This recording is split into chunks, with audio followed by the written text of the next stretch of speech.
This is I Don't Speak German. I'm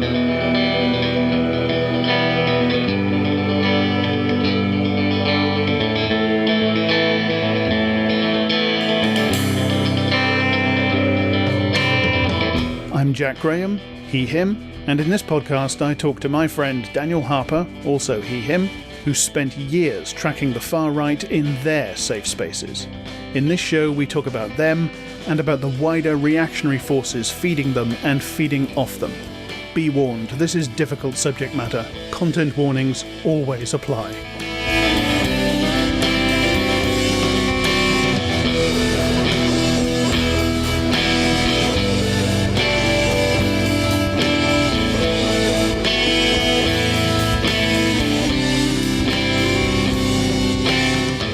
And welcome to I Don't Speak German, episode 91. Since you're hearing my voice before Jack's, except for in the pre-recorded intro, we do pre-record that in case you can't tell. Jack is not going to be joining us today, unfortunately. It being summer and COVID-19 being a thing, even in 2021, some of us have difficulties and issues and busyness that happens. Instead of Jack being here, you have to deal with my insubstantial and substandard intro. But I do have a couple of really amazing guests who do a podcast called the Christian Rightcast, who I believe were called out on Behind the Bastards just this day as we're recording this. So being called out on Behind the Bastards is how this podcast went from X to 10X listenership, so expect a similar response, by the way, hopefully. But I am joined by two people that I'm very happy to get to meet for the first time, having been an admirer and kind of mutual Twitter followers. I'm joined by Jeff Eaton and Christian Rawls, if I've gotten those names correct. I think Kristen, I think I might have said Christian, but Kristen Rawls. Yeah. So thank you. Welcome. It's a pleasure to be here. Yeah, thank you for inviting us. No, absolutely, and hopefully, I mean, I think in the kind of the back channels, not to reveal too much, there is a ton of where we kind of work in similar spaces, but often have like kind of we cover very different things, and so I think this will be hopefully the first of many collaborations. Thank you. So I think except I'm very disreputable, and they probably don't want to be seen with me in public. So this will be the last time. But we were joking around that like the terrible people beat has a lot of overlaps, even if we're all working in different parts of it. Right. It does. Yeah, I mean, I run into this. I mean, sorry not to get us off track immediately, but I do run into this often in terms of like we all kind of follow. Like I'm kind of very much like I followed like the Daily Shoah and like the Right Stuff people, like very much in depth. And so whenever there is like some person getting into that, they send me like a bunch of emails and like asking questions, and that's fine. I'm happy to like share all that. But then they start going like, and what can you tell me about QAnon? And it's like, I spend virtually zero time with QAnon. I know what it is, and I know kind of vaguely like it's a thing. Like I understand the general dynamics because you can't not do this and not understand it. But like in terms of actually being able to give you like a reasonable quote that you can use for some article, like I'm not that guy because like we do kind of have to hyper focus. So it's like being an etymologist. You're like, no, I'm sorry, I'm a spider guy. You need to go. You need to go talk to a tick person. Right, exactly. It even gets like deeper than that, but yeah. So just to warm us up here, tell us a little bit about whoever wants to answer. Tell us a little bit about what the Christian Rightcast is and what you do. You two are both like ex-evangelical Christians. Well, yeah, but from a very long time ago. Right, sure. Almost 2 decades ago. For both of us. And so we haven't really been. We got out, and before this ex-evangelical movement kind of came about, and have not. We know some people that are involved in that, but we're kind of. I worked for a little while as a freelance journalist, and I focused on education, and that's how I kind of got into doing a little bit of reporting about the homeschooling movement, Mm-hmm. and in particular the Christian homeschooling movement. I knew some people on the fringes of that growing up, and so I sort of came to this with more expertise, like in Quiverful and in the Christian Reconstructionist movement. Sure. A lot of terms there that I think would be worthy of full episodes, right? But like, so when we started brainstorming the podcast, like there was this. So will we have enough material? And my answer was, let's make a spreadsheet. Let's just cover the topics we think could work. And very quickly we're like, okay, so there's 9 columns and we've got like about 9,000 things. Right. It's like, I now have a conspiracy theory wall just for podcast topics. Right. Okay. Right. Again, just for the chat, like, we started this podcast thinking, because Jack and I had kind of done some podcasts together about like media properties and stuff. And we got 200 people would listen. And that's like huge for, two random white dudes sitting and talking about a movie for an hour and a half. Right. That's a massive podcast by that standard. Right. And we thought and I've been listening to the alt-right dipshits for years at that point. And I've been really trying to figure out how to talk about this. I really wanted to write a series of essays or a book or something and really try to figure out how to explain it. But every time I started writing, you get 2 paragraphs in and then realize I've just used 4 terms that I now have to explain. And then just figuring out how to talk about it, where to start, how to make it work. And I was having so much difficulty with that. And Jack said, "Hey, would it help you if we did a podcast?" And I said, "Yeah, let's start up a little podcast. We'll get 200 listeners. We'll do 10 episodes or so, and it'll help me to put my notes together for the more important project." And then it exploded. So it happens. I saw a lot of overlap with this neo-fascist movement and some of the ideas they were taking from the Christian right. And I noticed that a lot of the reporting on the both on the Christian right and on neo-fascism is not really very well informed by the overlap. And Jeff and I know Jeff through Twitter. We had both spent years both reporting, but also doing very lengthy media deconstruction and criticism about things like the way that people seemed shocked that Amy Coney Barrett's little Catholic community preaches women's submission and things like that. That they that we so, hold on, really? People still do that? Isn't it 2021? That seems like not a thing. Yeah, no. Clearly, that people just tend to be kind of uninformed on the intricacies of these things, and that's not even an intricacy. That's sweet summer child. That's the headline, right? Yeah. That's something that's just the Wikipedia entry. There's misogyny within sects of Catholicism. That seems and in breaking news in the conservative charismatic movement that she's a part of is it's even more explicit. It's baked into the church, but the reactionary group that she's in is obviously so we wanted to kind of help people. We wanted to make a body of work that people who are not as familiar with these things could reference and use. And I think Kristen and I talked a lot early on about what's the flavor of this podcast, in part because there's really a wave of ex-evangelical podcasts and writers and media that are doing some really great work, both from I guess kind of an expose standpoint, but also I guess a processing standpoint. What does it mean to stop being evangelical, and stuff like that.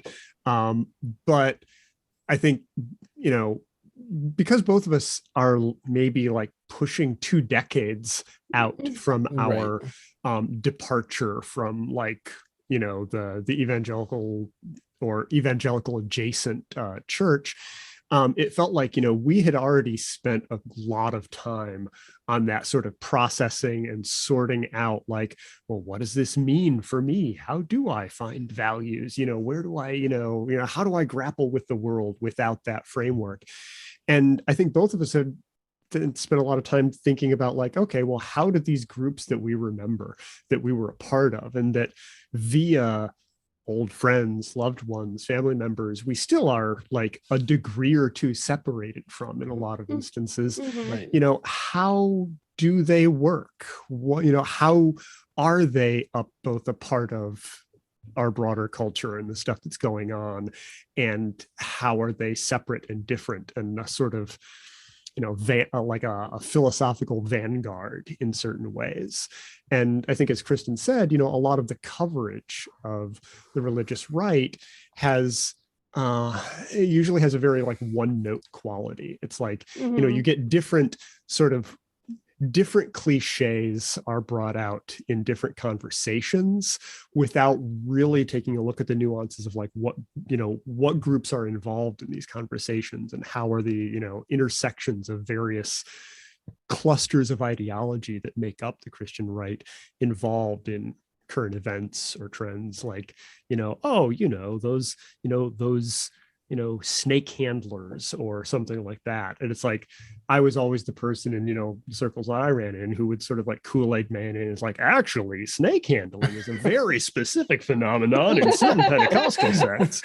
No, I was literally about to do that gag. So like, thank you for sparing me that. So yeah, like, so let's go back to the predecessor question that doesn't even get into the meat of the thing we're actually going to talk about. All of this is preamble to the predecessor question.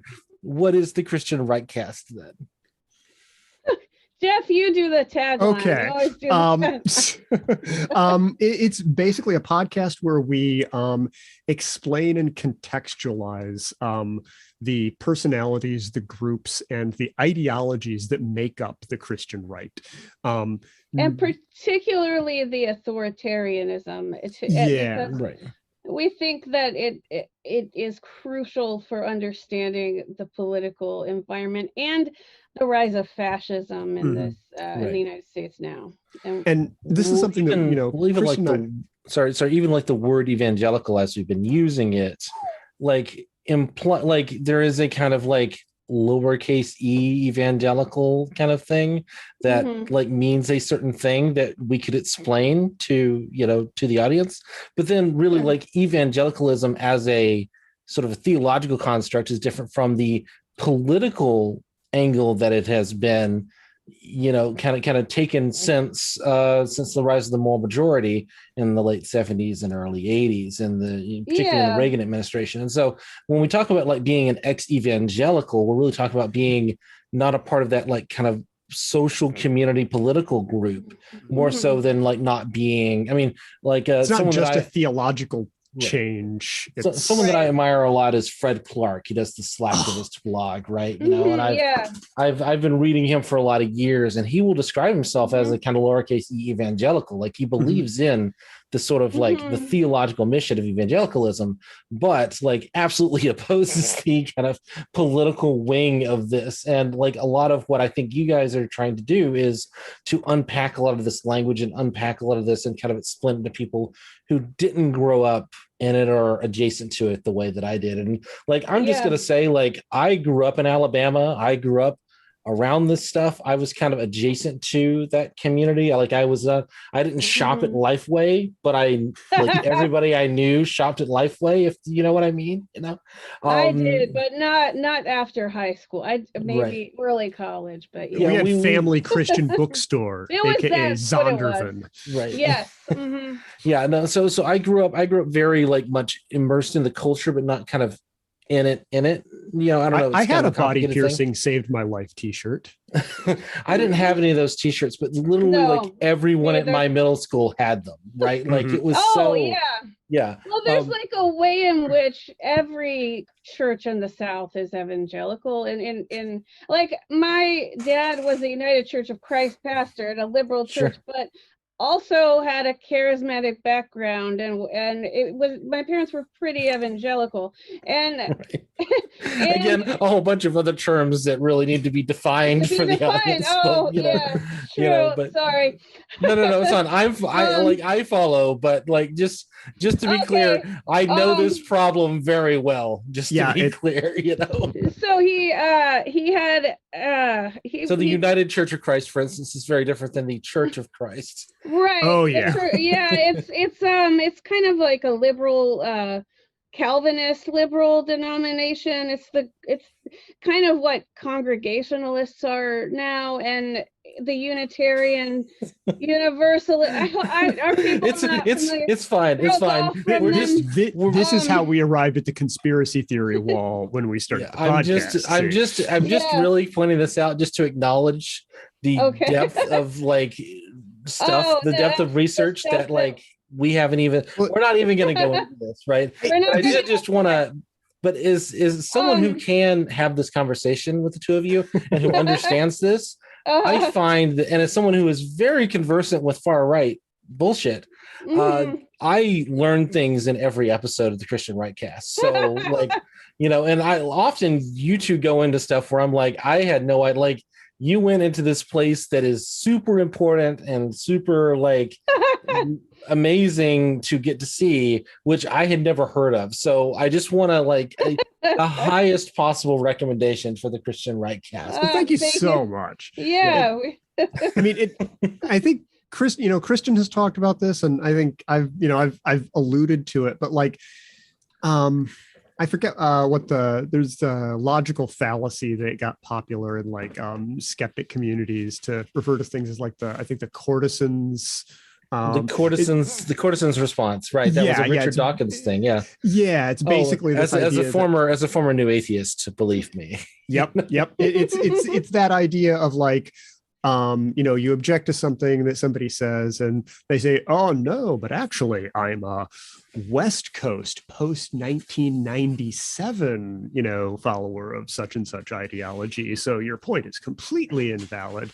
And it's very easy to like get into that incredibly thin splitting of hairs in, and but the flip side of that is to just treat this fairly diverse mix of very different little sometimes mutually opposed ideologies that make up the Christian right as like some monolith. And I feel like both extremes are sort of bad news because but the Christian right is made up of all these very disparate groups that hate each other as much as they hate the rest of us, but have unified around a political program for the most part. Not totally. They would, once they get some of their main goals done, like outlawing abortion, they really diverge. And the type of extremism they get into, and the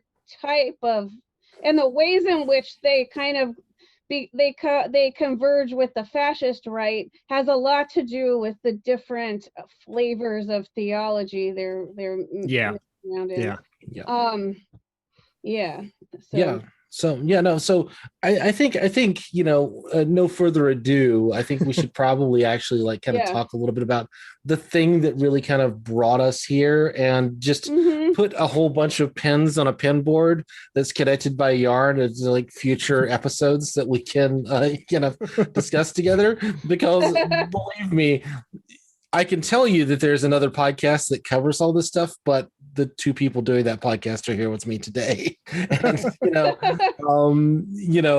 there's a ton of background there. And like, personally, I don't think you can really understand the alt-right without understanding it as in some ways a rejection of the sort of moral majority evangelical George W. Bush years era kind of political project. Although there are overlaps as well. But moving along from that, I think the thing that really kind of got me to really kind of push on, I'd like to have you on, is you coined this term in your most recent episode, the theological dark web.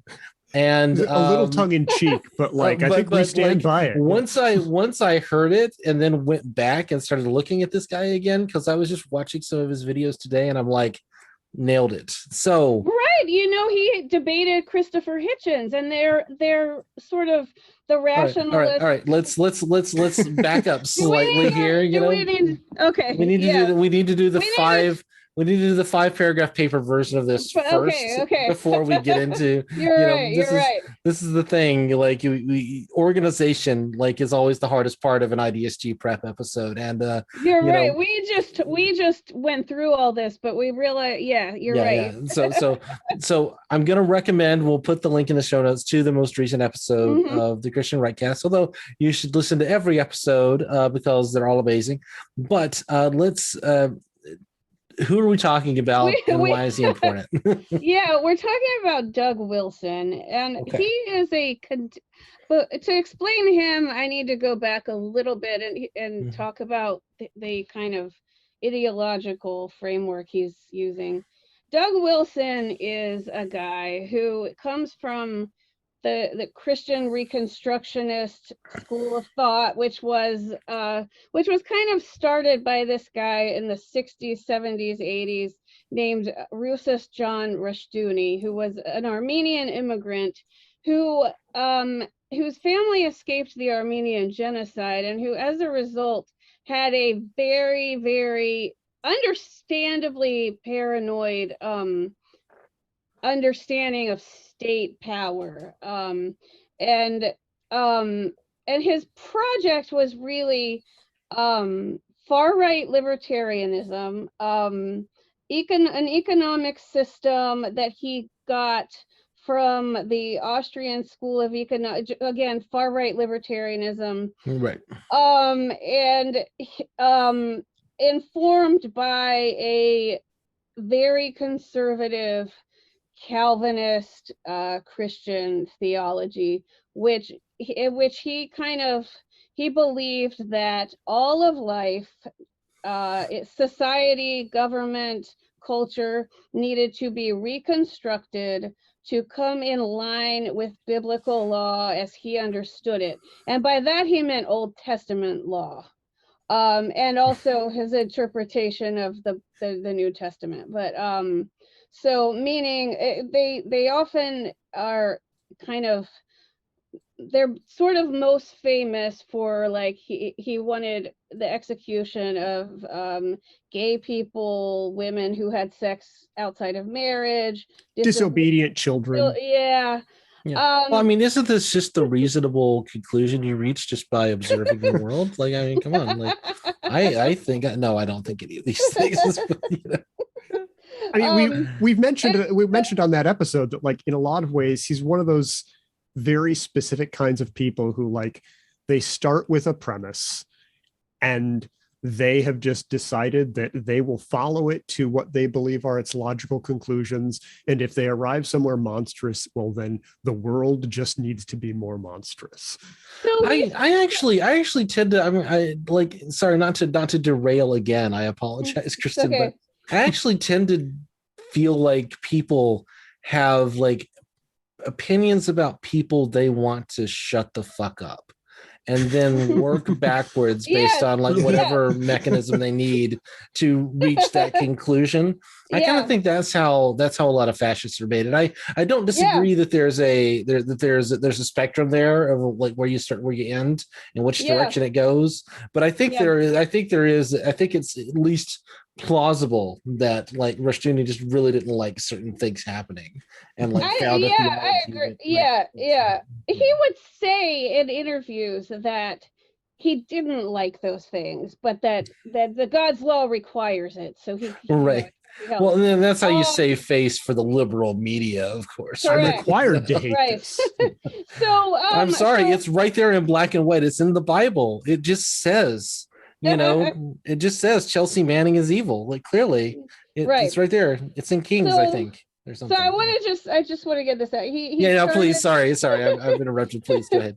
He started the Christian homeschooling movement, but he also hoped, and this is kind of based on the kind of eschatology, like the beliefs about the end times that he had. He didn't believe in like a rapture. He called that fairy tale nonsense. You can kind of see the dark web sensibilities shaping up with him. He would study works of classical Western thought and underline them with a ruler. He had 40,000 texts in his personal library, and he would like kind of try to reconstruct them according to biblical law. He thought what he was doing was creating a full system through which that's kind of like Kanti, like Immanuel Kant's moral ethics, but a Christian version. But he also drew on a lot of like racist ideas. He drew from the Confederate Southern Presbyterian theologian R.L. Dabney, who was a personal chaplain to Stonewall Jackson. And we covered a little bit of this back in the Southern Nationalist episode, way back when. That's kind of the one time I really touched on Rushdoony. I think Dabney came up, but certainly you kind of hear a lot of this. I'm hoping I can do sort of a follow up to that and get into a little bit more detail. So sometime in the future, because that's very much I kind of brushed over a lot of that kind of background, stuff. But anyway, just to highlight, there is an episode where we did touch on some of this kind of back in the deep recesses, the deep stratigraphy of the Ideas Cheat podcast. So basically now Douglas Wilson is this guy who he has kind of by Christian Reconstructionist term, he kind of has a mega church, about 1,000 or 2,000 members in Idaho. He has started his own Christian Reconstructionist denomination, the Communion of Reformed Evangelicals, and he's very famous for writing this pamphlet with the former board member of the League of the South, Stephen Wilkins. It's called Southern Slavery as It Was, and it's just a full-throated defense of Southern slavery. Spoilers. This is not actually as it was. Right. Again, just to put a pin on, we could do a whole episode just reading through and digging out all the bullshit in this thing. Published in 1996, deep connections to the League of the South. Again, kind of goes back to the Southern Nationalist episode that we did. So you see a lot of the same kind of language feed into certain segments of what was at the time the alt-right, although they've kind of separated the kind of neo-Confederate, overtly racist right. But he has supporters more in the mainstream evangelical world, like Mark Driscoll, the former pastor of the Acts 29, and John Piper. These are conservatives, but they're not thought of as neo-Confederates. Doug Wilson describes himself as a paleo-Confederate. What if I could be a paleo-conservative, but even more aggressive? Exactly. He has a master's degree in philosophy, so of course he has a certain he's taken on this kind of rationalist, very familiar way of speaking, and he'll and that really reminded us when we were listening to him and preparing for our episode on him of the way that people in the intellectual dark web will throw out some monstrous idea and be like, well, if you really think about it rationally, there is some science behind the race science, or there is, why do Black people have lower IQs? That and acting like it's perfectly reasonable and rational to throw out these things, and then but in a calm and sort of disarming way, that and then to frame it as like anyone who would fault them for having this discussion, quote unquote, is just not able to engage in this world of thought and ideas that we find so important, as he sits and sips a whiskey thoughtfully and chuckles, Yeah. Right. And I found just like rewatching some, or kind of like, I was just like, in my preparation for this episode was inviting the two of you on, and then having watched like a couple of his videos, and then I was just sitting here like eating dinner and like watching, like just clicking around on the like Canon Press YouTube page, and it's just, again, you find like it is like, it's so fun for us, right? It's so fun to find like this new like thing that you just like, this is a 6-minute video and I could spend an hour unpacking. It's like playing Where's Waldo with like existential horror. Exactly. Yeah, very much. It's like you just click on it and go like, well, yeah, no, that's awful. And here's the thing that's buried in that they don't even, that the two people on screen just agree on. Because of course they do. And if I were young and impressionable and didn't understand this stuff, or if I just didn't have a conversant like with what's kind of buried underneath, it's very easy to kind of go along with if you're kind of willing to accept the premises. And they do kind of, in a lot of these videos, it is kind of like, well, look, we're talking from the Bible. And if you believe in the Bible and you believe in this kind of thing, then you should, just kind of come along with us. And we're making a reasonable argument, and we're willing to listen to objections, but like we clearly have a certain level of knowledge, we clearly have a certain level of familiarity with in terms of talking about this stuff. And I think what's important, we're not like preaching like kind of fire and brimstone. We're not doing the kind of the big stereotypical thing of like the big megachurch preachers kind of going out there and being very like kind of emotive, or being incredibly, or kind of like saying the quiet part out loud about gay people and all that sort of thing. It's like, it's buried in there, but it's very much like meant to be something like, look, I'm a rational adult. I'm coming to this as someone kind of seeking answers. I'm someone really kind of like wanting to engage as a reasonable adult with like reasonable people who might have, some kind of help for me in the problems of my life. And I think that it's important that so many of these videos are kind of about like, here's how you deal with some particular problem in your home life.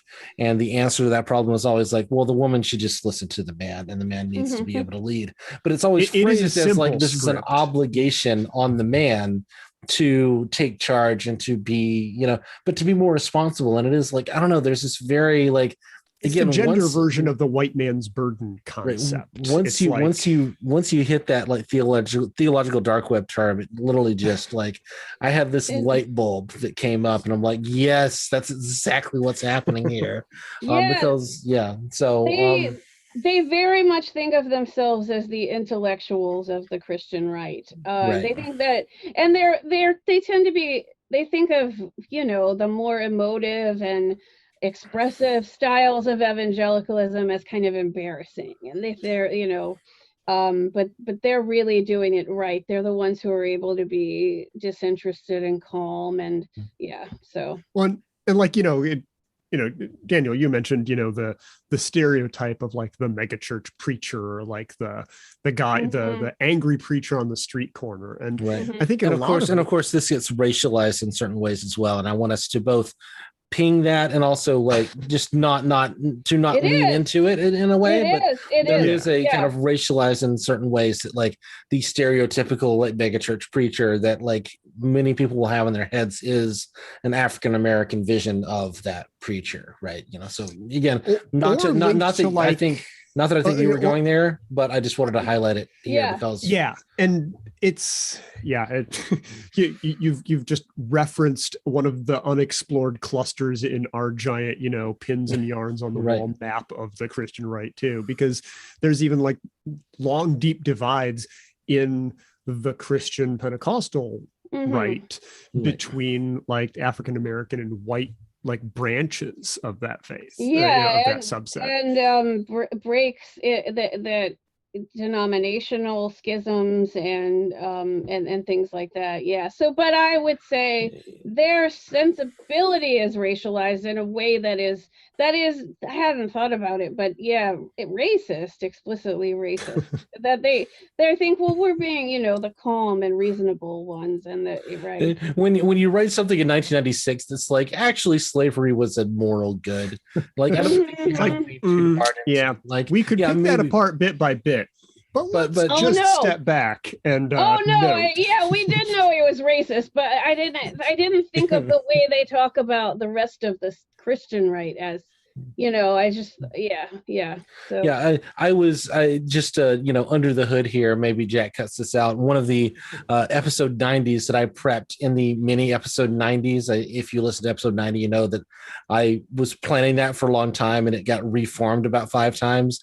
I was originally planning to do an episode about the Southern Baptist Convention and its relationship to the alt-right and the sort of like the internal dynamics there. And like the deeper I dug into that, the more I realized like this is a Christian Rightcast episode. I should really I almost just DM'd you, Kristen, and was like, are you planning to do something on this? Because if you are, I can just leave. I can just not do this anymore. But although maybe that's future collaboration, because James Edwards is someone I've been following for a long time, and he has this highly contentious relationship with the SBC.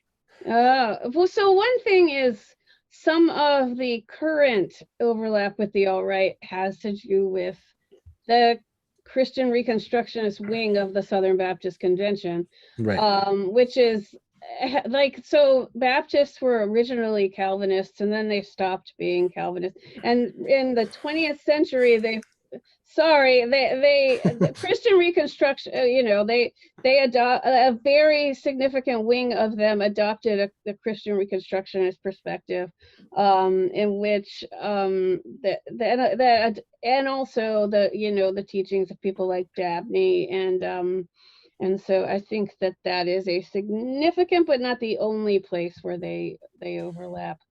So I think one of the things that's very interesting about that too is that you have the explicit connections there. I mean, they may not be like written on the, church bulletin kinds of things, but like if you look at the topics and the themes and the ideologies and the personalities that are, involved and connected to each other, that connection is really explicit in certain areas. But even in a lot of other parts of the Christian right, which I think is sort of the theme we return to a lot on the podcast, like the psychological and philosophical building blocks of what we would think of as like an alt-right mindset or like a neo-fascist authoritarian mindset are really deeply baked into a lot of like Christian, modern Christian fundamentalism, which is, again, not to say, yes, modern Christian fundamentalists are Nazis. That's not what I'm saying, but rather like a bunch of the building blocks that cause those kinds of groups to be able to rise to power, even in cultures that may not immediately be on board with every one of the bullet points, are all there in the Christian right in spades. And if you listen to a lot of the kind of modern day white nationalists, quote unquote, the alt-right, however we want to define it, complicated terminology, I think our listeners kind of understand some of that nuance there. But if you listen into a lot of them kind of talking about like how to convert their relatives or how to convert their friends and family, a lot of them, either come out of or, are kind of, they come out of and are opposed to the kind of, Christian right, the kind of Southern Baptist style, kind of neoconservative, moral majority type. And so much of this is a word that we said in the this is a word that we said in the back channel that, like, again, a whole galaxy of episodes, but like around the concept of Israel. Like, it is very difficult for open anti-Semites to get evangelical Christians to hate Jews in the way that they need them to hate Jews. And they whine about this incessantly. Like, this is a constant point of conversation, is like, how do I get my boomer dad who like really loves Rush Limbaugh and the church to hate Jews? Like, I just can't do it. Oh boy. He hates Jews in a completely different way, you see, you know. That's they don't put it that way. They put it in like, he subscribes to a slightly different flavor of fetishized anti-Semitism. I want angry anti-Semitism. That is why Rushdoony is such an important figure here, because he did not have this Christian Zionist perspective. And shared a lot of the, Nazi views about Jewish people. And that's why he's taken up by groups like League of the South and Identity Dixie now. And that's why he's so important in the neo-fascist. And like to touch briefly on this, like, I think we first got into this sort of pool in like the world of the Christian right, talking about like apocalyptic themes, which the Christian relationship to anti-Semitism is like, that's a whole, like, graduate level let's talk course, about 2,000 years. Let's talk about 2,000 years. But like the way that the particular like American evangelical relationship to the concept of Israel as a nation state and Jewish people, it really grows out of actually like a school that Rushdoony and Doug Wilson were a part of, like that sort of millennialist rapture view that had this timeline where Israel becoming a nation state again was one of these tick marks on God's plan for the end of the world.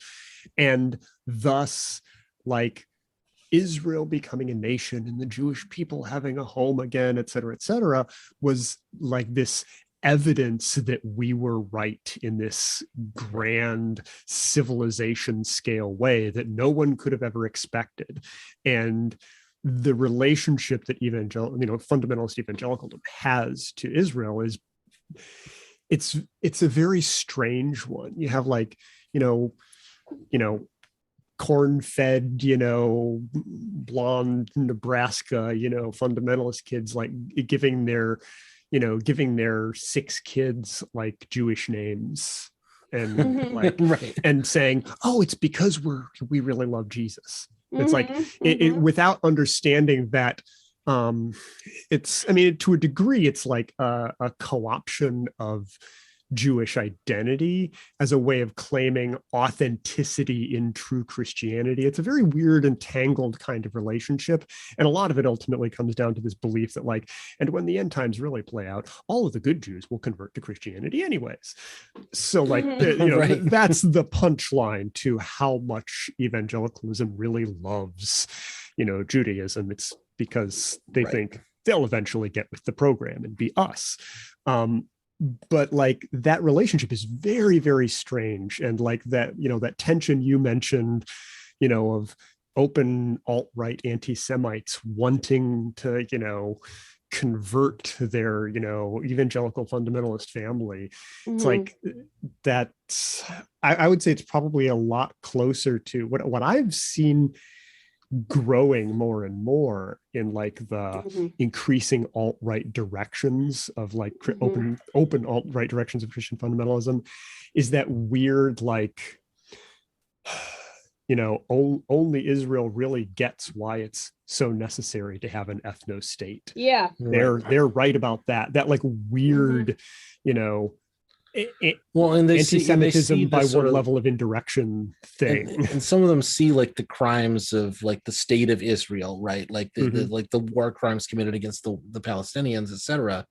and say like, why not us? You know, yeah, I mean, it's like, what an inspiration, right? And this gets into the kind of like screw your optics, I'm going in, you know, thing of, you know, like Robert Bowers, the Pittsburgh massacre shooter, you know, just believed that he was seeing this synagogue that was working directly to import brown people into his society, and that this was something that is like a project of organized Judaism, like not as a like kind of a religious value, but as a like an ethnic, like that Jewish people are just programmed by their biology and by their culture to do this. And so this gets into like the darkest of dark places, which is why we should probably move off this topic unless you have more things to say. But like this is like again an extended conversation that we could definitely have about the tension between these two very hard right communities. And in fact, again, communities of communities, like galaxies of communities that are kind of working on the same thing, but in very different ways,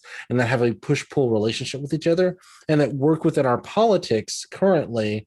Like the thing that the alt-right, again, kind of that larger alt-right is trying to do is to make it okay to be an anti-Semite by diminishing the importance of the Christian right to a certain degree. And I think one of the really troubling themes for me over the past probably number of years has been a growing receptivity in different parts of the Christian right via a sort of fetishized and reflexive defense of Israel as a nation state being like our icon of God's true power, you know, because he made all these prophecies come true again that no one thought could happen, et cetera, et cetera, et cetera.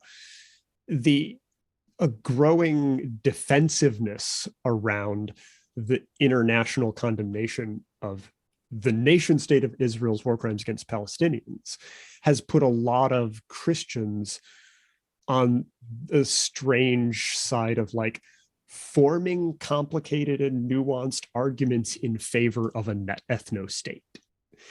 And that is really interesting. That is really interesting. And I have not seen that in so many ways. And again, we'll put another pin right there. We should definitely come back to that at some point. I want to add to that we also see a lot of this convergence happening out of the Christian homeschooling movement, where there has for a long time been an overlap with militia movements, with sovereign citizen ideology, with the kinds of right-wing prepper movements and a lot of it does come out of homeschooling, where people tend to just get it, just kind of radicalize very quickly. I mean, I found out recently that Molly Conger outed someone that I grew up with, as who grew up in the Christian homeschooling movement, who was a cop, who was she found him fantasizing about murdering liberals and plotting to overthrow the government on January 6th. And so there is definitely a lot of this comes from like the heavily politicized Christian right. The influence of people like Alex Jones is where some of this starts.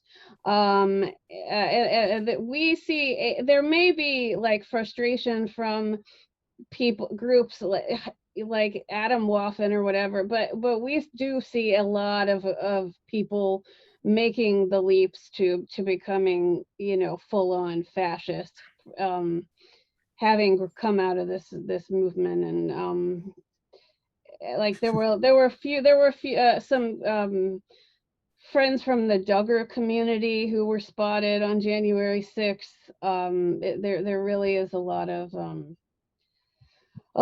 convergence that we see, like, so I don't think that they are as opposed as some of the atheist types may think. I recently learned that there are a number of people, particularly within the atheist scene, who believe that the Unite the Right people chanting "Jews will not replace us" believed that was about a religious conflict, and wow, that to me is like I don't understand how you that's like note one about understanding what was happening at that time period, and really a key that I'm not doing my job properly, because if I was, everyone would understand that basic point at this point. Anyway, sorry, that was a bit of a subtweet there. I apologize. Okay.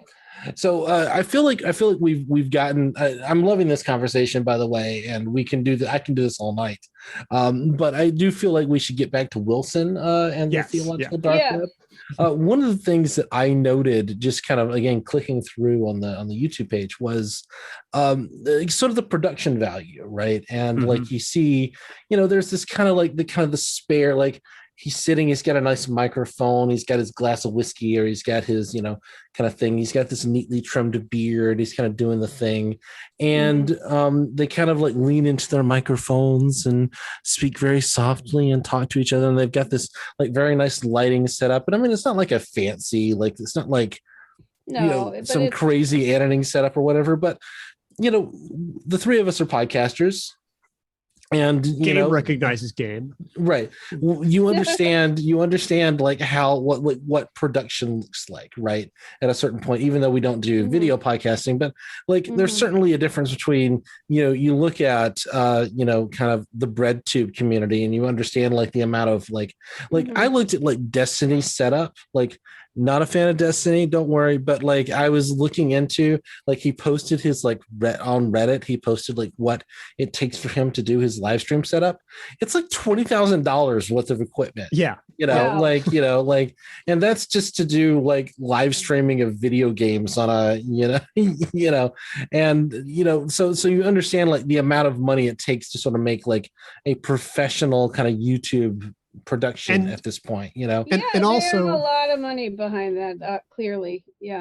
And also a very careful, like media savvy understanding of what kind of image they are trying to project. Right. Like there's a very deliberate like cultivation and creation of like that academic thoughtful, relaxed academics just discussing the issues of the day vibe that like Kristen talked about, that like that's a set, that's a constructed image, just asking questions. And it reminded me of Brett and Heather's Weird Wooden Room, and honestly like that set looks much better than Brett and Heather's Weird Wooden Room. Really? This is a little bit of a deep cut, but if anybody remembers Davis Arini, one of the guys who produced the Sarkeesian Effect.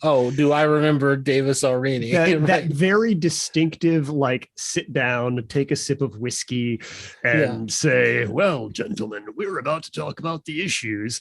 That was the first thing I thought about when I saw Doug Wilson's videos. I was like, oh, but he had a budget to produce with. 90% of Western women are degenerate sluts. Also, have I introduced you to the skull on my mantle? We will definitely link to the H-Bomber Guy video, the 2014 H-Bomber Guy video on this topic at this point. Anyway, but can we talk a little bit about his son too? Because he's doing he's doing even more of a stealthy kind of thing. He's written these best-selling children's books. So I have not looked into the son at all. I feel really bad about doing this, because normally I like to be like the person bringing the heavy research. Okay. And it's okay. You got to be careful though, because last time we did that, we're like, oh, let's look at this video. And then 45 minutes in, we're like, oh, okay, he also shields pedophiles. That's a plot twist we weren't expecting, I generally spend like 6 months looking into someone before I even think about doing a podcast episode. So this is very much, I'm on my, this is my ramp up on this research. So anyway, Kristen, please tell me about his son. All right. His son, N.D. Wilson, whose actual name is Nathan, I think. Professionally, Indy, like Indiana Jones. And initials N.D. I have that accent. Okay. But he's written series of best-selling children's books called 100 Cupboards. There's also a YA series and a preschool series called Hello Ninja that is in its either third or fourth season on Netflix. He is really trying to take a lot of the ideology and kind of disarm kind of red pill children. The book 100 Covers, we read and talked about it a little bit. It was troubling, and it was like a children's invective against empathy. Again, we could unpack you unpacked this on your previous episode, so I'm just going to tell people the difference between empathy and sympathy is a very clear thing in the Wilson mind. And we're not going to unpack that here, but you already did that work for us. It's a trip. He's so Wilson, his father, has developed a whole argument against the concept of empathy, and then the book, it's kind of like there's no human connection or empathy that ever happens. It's kind of like a boy gets to really come into his true self by going on adventures, and his parents are missing, but he didn't love them anyway, so it doesn't really matter. He doesn't. I think you compared it to A Wrinkle in Time in your podcast episode, which is all about like the missing father and the children going, and like the need for empathy to defeat what, like.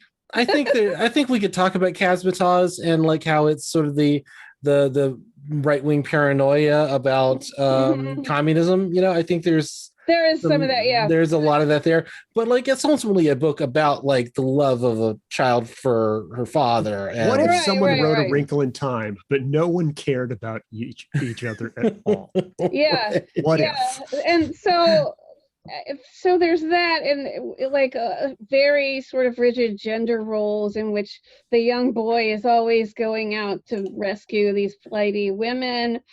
But then this Hello Ninja thing is I just want to say Hello Ninja, my old friend. Like that's just it's really I mean, unsurprisingly, it's racist. It's extremely racist. And it's a show on Netflix. Hold on, against like Asian people? Is that? Oh God. Yeah. Oh. I mean, the traditional plot twist is, wow, that's an anti-Semitic show about ninjas for preschoolers. But no, it's just mostly mostly anti-Asian. We started, or I don't know if you got to watch any, Jeff, but it's like.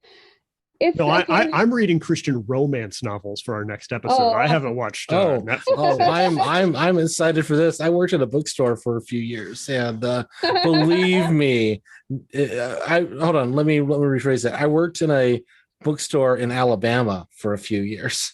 So you are familiar with the prairie romance section. I am. I had to restock it regularly. So yes. I had those recommended to me by friends, and I tried to read one, and I thought they were so boring I couldn't. But at the end of the book, the really hot stuff is like she gets a peck on the cheek. It's it's the sort of thing. The Hallmark movies are practically X-rated in comparison. Oh yeah. So like it's just really overt anti-Asian racism. There's this Asian grandmother character who is very stereotypical and talks in this kind of offensive Asian-y American accent, but and is always saying stuff like, to be a wise ninja, to these one white child, one biracial child, to be a wise ninja, you have to take on the strength of the jaguar, and really just Orientalist tropes all over it. I think and not ironically, right? Like this is not subverted at all, right? Yeah, no, not at all. It's just so not quite to the level of like Me Love You Long Time, but it's definitely, especially right now, it's there's like a Chinese dragon character who's it's kind of like this like almost noble savage imagery, I think. And so N.D. Wilson is he's still a member in good standing at his dad's church. His wife has been interviewed in their local Idaho newspaper talking about how they've been persecuted for their faith in a allegedly liberal town. I think that their college town voted like 50% for Hillary Clinton or something. So that's like that's a communist town for that, right there. They might as well be like Mao Zedong might as well be like running the place. Because as someone who now knows some leftists, there's nothing communists love more than Hillary Clinton. Yeah, so N.D. Wilson worries me because he's best-selling. He's just churning out constant content, very popular with secular children's audiences who I don't think are able to pick apart the some of the reactionary ideology in some of the things. And the fact that like I've been a Netflix subscriber for, I mean, I used to just get the discs from Netflix. That's how long I've been using Netflix, right? Yeah. I've been a Netflix person forever. And honestly, I would cancel this if my wife watches a bunch of it. So, I hardly ever like sit down and watch let's just watch a bunch of Netflix. But the fact that like I've never heard of these things, and then the fact that there's like 4 seasons of this on Netflix, and the fact that like the Man Rampant show, which what was kind of, I think that was on Netflix, or was that no, that Amazon. was just it is that was you Amazon. Can buy it. Yeah, you can buy it on Amazon. Anyway, sorry, that's a different thing. But the fact that like this is on Netflix, the fact that this is getting like mainstream, at least within this kind of like evangelical Christian subculture, and the fact that it's like completely like below the radar of sort of like cultural commentators, like because it is being kind of fed to, you don't see like reviews in the Atlantic or whatever about this show.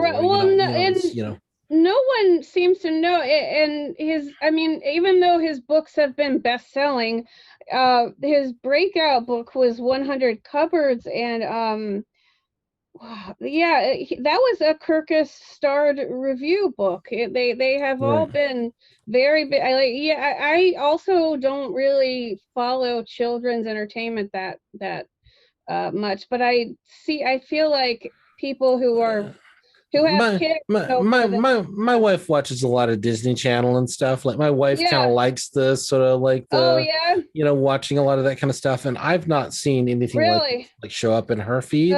And that tells me I should ask her about it actually, but it tells me a lot about like kind of the way that the algorithms of the tech companies are sort of feeding this stuff into directions interesting where it should go, right? And I feel like that's sort of a very much a theme that I didn't think we were going to kind of discover on this podcast. Like clearly the way that the tech industry interacts with this stuff is super important, but I thought it was kind of a buried lead. But like increasingly it becomes clear that like if you're not kind of understanding the way that the algorithms of the the big like 5 tech companies are creating these kind of like sub communities that can then like fester, then you're not kind of telling the full story. And that's something that the best case scenario here is like 10 years from now, a bunch of like teenagers have like oh wow, Orson Scott Card is a huge homophobe experience about N.D. Wright and like the Reconstructionist ideology. But the worst case scenario is like there's this growing ecosystem of like children's literature that goes on a spectrum from, it's a show about ninjas with Asian stereotypes, to like, oh wow, this is like really dark Reconstructionist alt history. Like it's very easy to like see that kind of ecosystem evolving out of this. Well, like LaHaye and Jenkins sold like 60 million copies of their children's Left Behind series. 17 books in that series. Fred Clark will not live long enough to finish that review, unfortunately. This stuff is not, I want to be clear, this stuff is not getting that kind of scrutiny because it is not marketed as religious or it doesn't mention God or Jesus. It's you see the really it's like I said, more stealthy. There's like a lot of like the morals are kind of like just you shouldn't really care very much about people. That's not a manly thing to do, and it's not something that a boy should really be doing. And yeah, I mean, caring about people. What do you have, a vagina? Like, yeah. How much soy did you have? But like, I think this is also where that like conceptual building block overlap that we were talking about, like it really comes into play, because like Doug Wilson, it's there, you know, in all of his like YouTube videos and the Man Rampant stuff, like half of it isn't even talking about Reconstructionism. It's just like him making a case that like caring about humans is a chump's move, and like God is against it and you shouldn't, like but like so much of the stuff that's coming through thematically is really about like you know, male strength and domination is a positive ideal, and you know, male stoicism is a positive ideal, and higher, you know, social inherent social hierarchy, and quote tribalism, which, you know, Rushdoony was big on as a, you know, way to appeal to tribalism. Racism. Another word that there's a galaxy of like podcast episodes that we can, and like Doug Wilson opens up his Man Rampant series with like a discussion about like you know,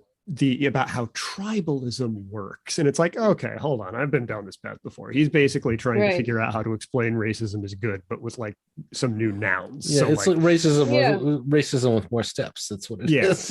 And but like that kind of those building blocks that can feel like, if they're not looked at too closely, can feel just like traditionalism, or you know, like, oh, this feels old timey, and it's sort of a, you know, this, you know, golden tinged vision of what, you know, an old timey out in the Midwest, you know, life for a young boy looked like, and stuff like that.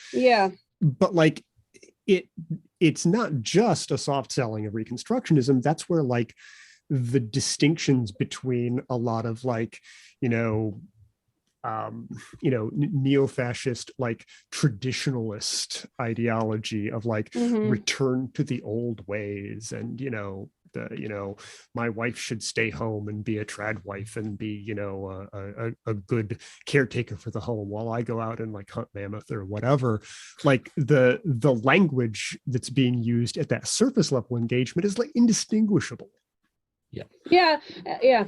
And in the book 100 Cupboards, every time a girl or a woman makes a decision to try and go help somebody, it's like it's seen as naive, and the woman always gets into horrible trouble and needs to be rescued by this boy who's like growing in his masculinity, becoming stronger and braver, or the new father figure he takes on. And it's normalizing this trad wife kind of, the Wheatfield girl, ultimately.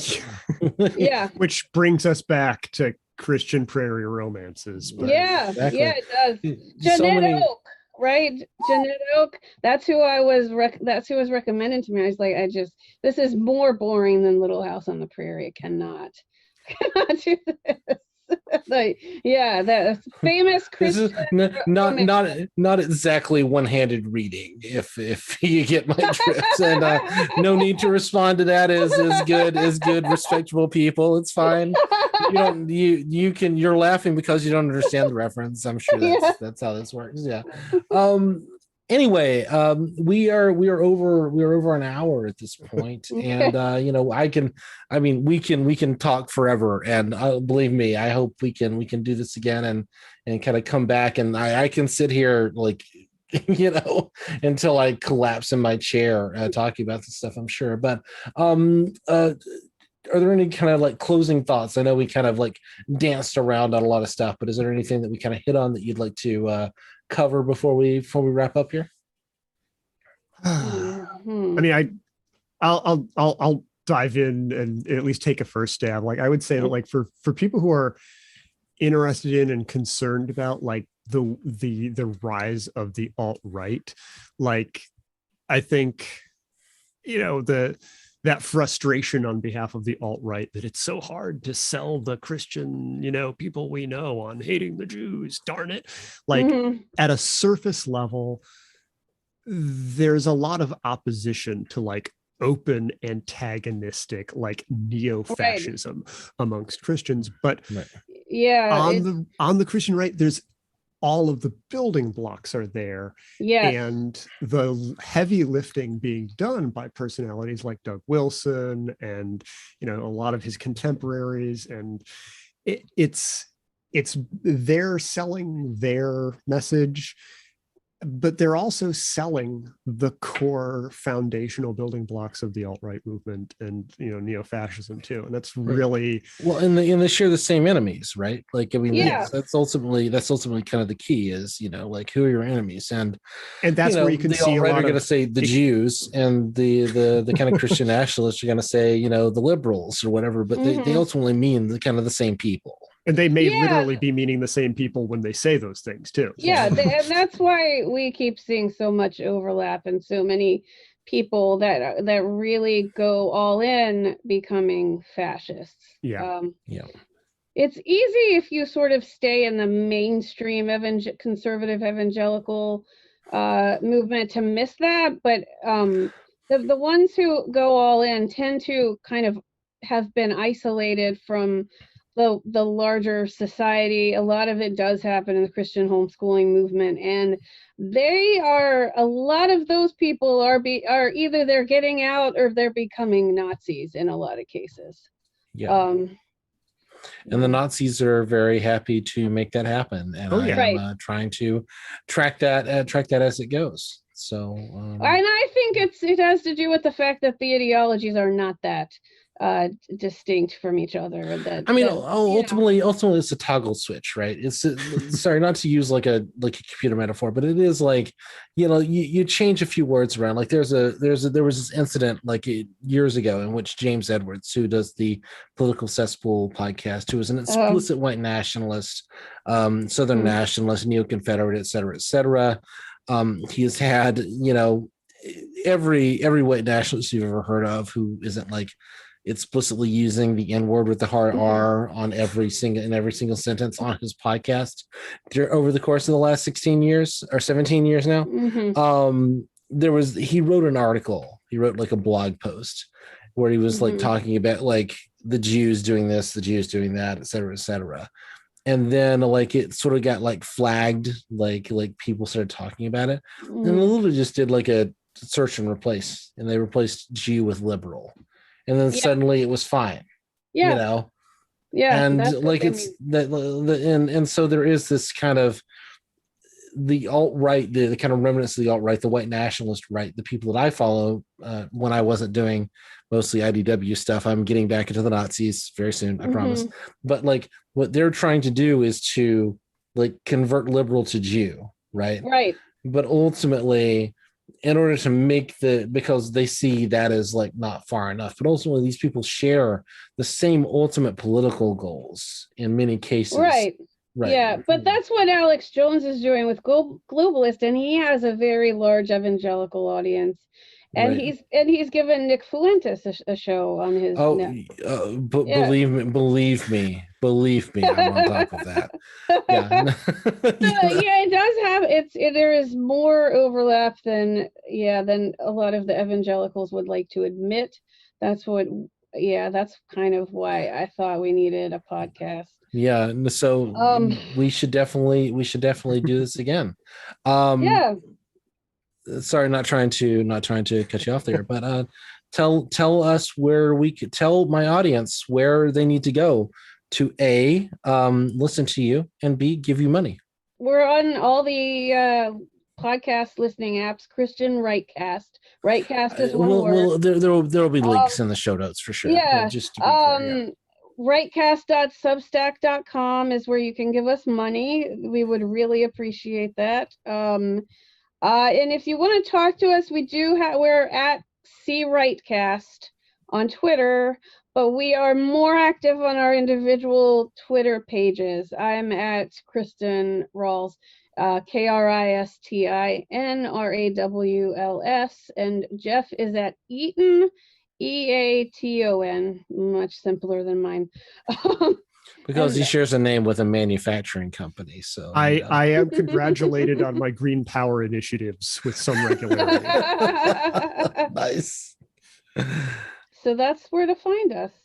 We really appreciate it. And we really appreciate coming on. One thing that I thought when we were preparing the most recent episodes that, this is very familiar for based on what you've been covering recently on the intellectual dark web.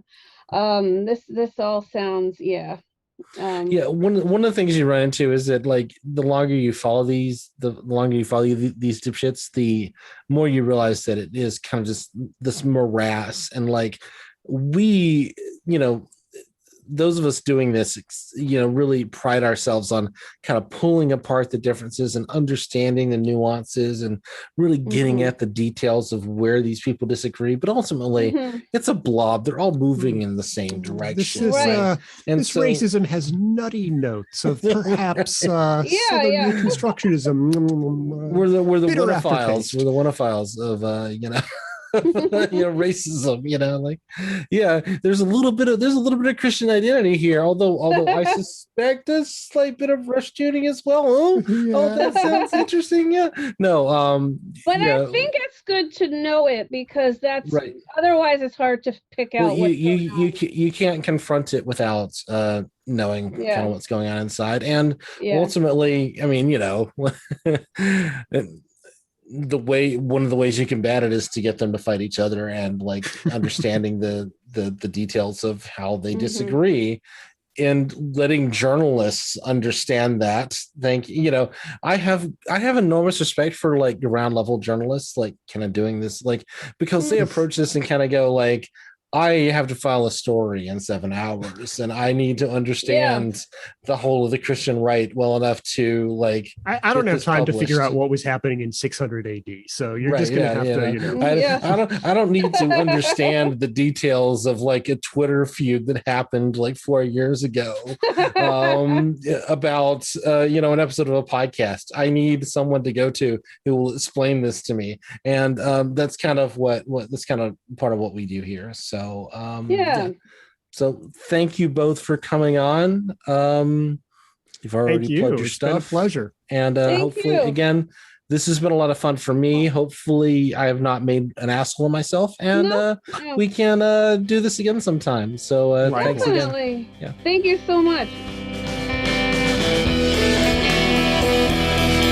That was I Don't Speak German. Thanks for listening. If you enjoyed the show or found it useful, please spread the word. If you want to contact me, I'm @_Jack_Graham_. Daniel is @Daniel E. Harper, and the show's Twitter is @IDSGpod. If you want to help us make the show and stay 100% editorially independent, we both have Patreons. I Don't Speak German is hosted at idon'tspeakgerman.libsyn.com, and we're also on Apple Podcasts, SoundCloud, Spotify, Stitcher, and we show up in all podcast apps. This show is associated with Eruditorum Press, where you can find more details about it. The music was by Loon the Band.